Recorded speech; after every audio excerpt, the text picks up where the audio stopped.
Hello, this is Michael Bredehoft, and this is my final assignment for AEP 855 in the spring of 2013 for Dr. Becking.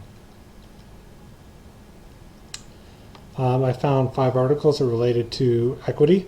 All of these were from the Education Week website. The first one was entitled Commission Urges Action on Education Equity. That was an article on a commission that had some agenda to fix some equity issues. The second one, gender gaps persist in STEM subjects, self-explanatory. The third one, evidence persists of STEM achievement gap for girls, also pretty self-explanatory. The fourth one, U.S. improves education equity, international PISA report shows. Again, that's comparing the U.S. to, in terms of education equity, to the rest of the world. And the last article was entitled Community School Model Seen as Valuable to Rural Areas. The community school model can be used not only in urban settings but also in rural areas. Let's take a look a little bit more into each one of those. The first one, Commission urges action on education equity. There was an Equity and Excellence Commission created by the government. They have a 5-point agenda to combat the achievement gap for low-income students. This is an area of concern for me because we do have some low-income students in my school and we want to try and help them as much as possible. The first point was to have equitable school finance. The article mentioned how there's a great gap between different districts as far as how much aid you get per pupil, and a lot of times in more affluent areas there's a lot more money going to the school. So they want to try and fix that where all the students can get equitable and enough funding. Like it said there, that also includes breaking up schools with high poverty to try and help fix that problem. The second point in the agenda was to improve teachers, leaders, and curricula, including having better compensation for teachers at high poverty schools. The third one was high quality early education, which that is one of the things that President Obama endorsed in his State of the Union address this year. If the earlier that you can help try and fix the gap between low income and high income students, the quicker that the gap can be closed and you won't see any difference later on. Also, the fourth part of the agenda was mitigation of poverty's effects, including having dropout prevention programs. That's very important for where I am in the high school setting. A lot of times you see it's more the low income students that are dropping out just because they don't feel like they have any other options. We're trying to come up with programs to fix that problem. And lastly, step 5, or the fifth point in the agenda, accountability in governments. Economy, just as far as like it says there, the achievement gap has actually gotten bigger. It's bigger for those born after 2001 than it was in the years before that. So obviously you have a lot of work to do. This commission, has these 5 things that they want to press the legislature on in order to help close the gap between low and high income students. The next article was gender gaps persist in STEM subjects. That's very important for me because I teach science, the S in STEM. The achievement gaps for girls is pretty large, especially in science. The way that's shown is by AP exams and in AEP tests. The article made clear that it was statistically significant. It was a big enough gap that it was not just a fluke from the test, how many they were tested or whatever that was. Also, the amount of girls taking the test didn't matter. In some exams, there were more girls than boys took it, or a lot more girls took it. Some tests, boys took more than girls, but in each case, boys outperformed the girls on that test. In addition, the U.S. had the biggest gap of any country in the world, more than any of the other countries. The gap for boys in the science test was bigger than girls.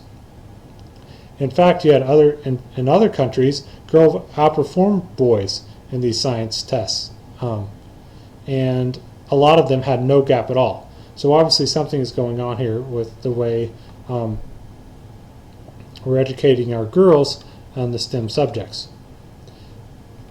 In math in the U.S., boys outperformed girls, but there was not a big enough difference to be significantly important. One other thing that the article pointed out, like there should be no reason for this. There's no biological difference between boys and girls. There's no brain difference between boys and girls that would cause this. Whatever differences there are in boys and girls, that wouldn't account for a reason why boys would perform higher on these tests. So then the main question then is, what causes these differences? The main reason that the article pointed out was that there's a stereotype threat. Just stereotypes. Even though we've come a long way, are we are we still trying to tell girls that they shouldn't take physics class because it's too hard for them?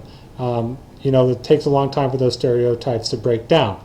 Also, just because there's more female participation, years and years ago, there weren't hardly any females in those classes, and they probably performed better. Now we have a lot more female students taking those, so maybe that brings the numbers down because more average girls academically are taking it, whereas that wasn't the case before, and it was the case for boys. And also another thing to note was that girls have higher grades and have higher grades in these classes and are taking more of these classes, but that isn't translating to higher test scores. So is it maybe the way that the test is written? That's very important for me, that as a science teacher myself, to not have these differences in the testing of the test to be biased towards boys. The next one was also on the very same type of thing. Evidence persists of STEM achievement gap for girls. Another article pertaining to this, which again, since I teach chemistry and physics, that's an important subject for me. More college graduates are girls, but that hasn't translated to the STEM subjects. For example, there are fewer female doctorates in those areas than in other areas. Often this gap can be traced back to high school. For some more hard data, for the males in the AP courses, 77% of people taking the physics exam, AP physics exam, are male, and 59% are the calculus exam. Again, some reasons for this are recruitment and counseling. Are the teachers constantly trying to recruit, consciously or subconsciously trying to recruit and counsel more boys into those courses than girls? I feel like that definitely would have been the case a long time ago. I don't think really now people are consciously saying, "Oh, you're a girl, you shouldn't be taking this subject." But I think it has to be more of a subconscious. If anything, it's more of a subconscious thing. Where also, it just takes time for these changes to take place. Title IX has made a big impact as far as getting equality for girls and making sure that they have the same opportunities as boys. And the gap has gotten a lot smaller over the course of since Title IX has been implemented, but it still exists. Also, girls have been plenty successful in these subjects. They're getting good grades and everything, but they also are not choosing the STEM careers. They're not choosing to be a physicist, or they're not choosing to be a chemist, even though they're doing well in those courses. So again, as far as equity issues, as a science teacher, I need to be making sure to encourage females to take those courses, take the AP course, take the AP exam, to challenge themselves, because they're just as capable of doing well on those as the boys. And again, that could be just a society thing. It just takes time to, for everyone to consciously say girls can do just as well as boys in those areas. Another article that it had was on U.S. improves education equity. So again, we're closing the gap, but between boys and girls, but we could still be doing better. Other countries have more equitable education systems. The American schools are making progress, however. like this said in the article, the U.S. is reducing the reading gap between socioeconomic groups, but it not rise its overall score. This article focused more on socioeconomic groups, which again affects me and my school district because we have the different socioeconomic groups, and there is that inequity involved, but we are doing well to close that gap. Other countries did close the gap and raise their scores when we didn't.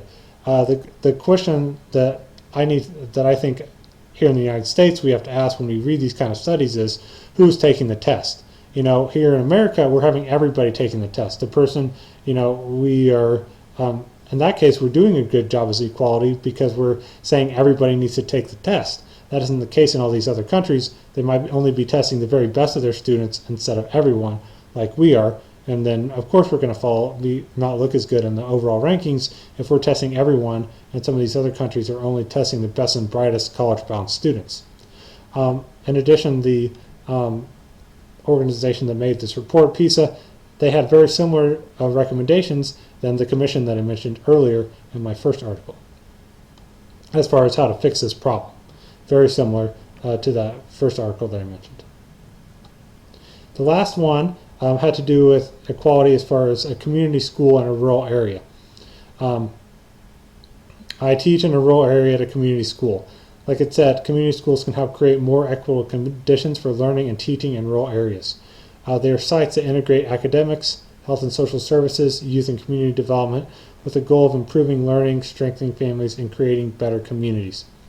Again,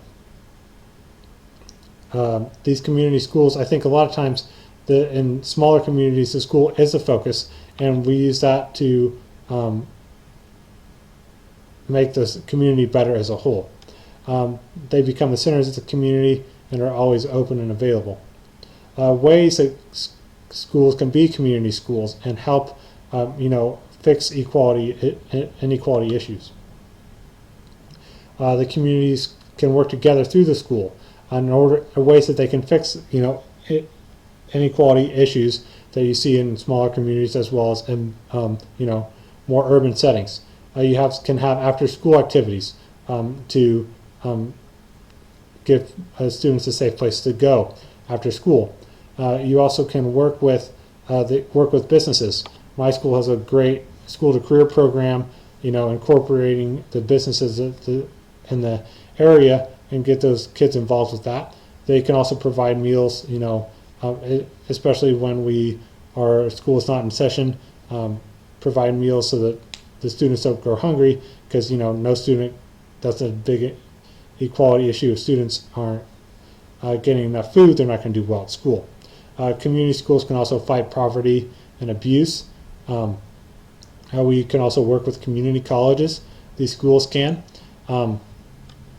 That's something my school does. We work with some of the community colleges to get college credit for students, and especially depending on what track they're interested in, the student is interested in taking. They also can provide storm relief. Maybe if you're a lower social economic class, if you have the lower status, you might not have a place to go in the case of a tornado, but a community school could be a place for you to go to be safe when there's some kind of dangerous storm. This article made it sound like that this is something that's going on a lot in urban settings, but not in more rural areas. And I know in my school, I see this happens in my rural area a lot. The school, again, is the centerpiece of the town, and the school works with the businesses and the community colleges, etc., in the area to make the whole community stronger and fix some of those inequality issues.